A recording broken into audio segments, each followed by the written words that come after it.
नव्या शैक्षणिक धोरणाची जूनपासून अंमलबजावणी जे करणार नाहीत त्यांची मान्यता विद्यापीठ काढून घेईल असा इशारा उच्च आणि तंत्रशिक्षण मंत्री चंद्रकांत पाटील यांनी दिलाय। नाशिकच्या केबीटी इंजिनिअरिंग कॉलेजमध्ये राष्ट्रीय शैक्षणिक धोरण आनंद शाळा समारंभाचं उद्घाटन त्यांनी केलं।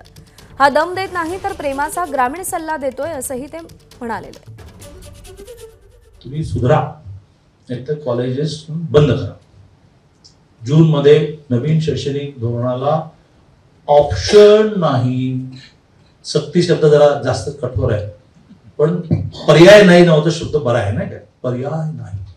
ज्यांना नवीन शैक्षणिक धोरणाची जून पासून अंमलबजावणी करायची नसेल त्यांची ॲफिलिएशन्स विद्यापीठ काढून घेईल। ज्या विद्यापीठाला असं वाटेल बंड, त्या ममता बॅनर्जी सारखं बंड, आम्ही नवीन शैक्षणिक धोरणाचे अंमलबजावणी करणार नाही, तर विद्यापीठाचं ॲफिलिएशन जाईल।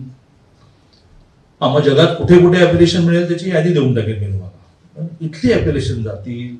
हा मी दम देत नाही, प्रेमाचा ग्रामीण तरुण म्हणून सल्ला देतो आहे। जय हिंद, जय महाराष्ट्र। एबीपी माझा, उघडा डोळे बघा नीट।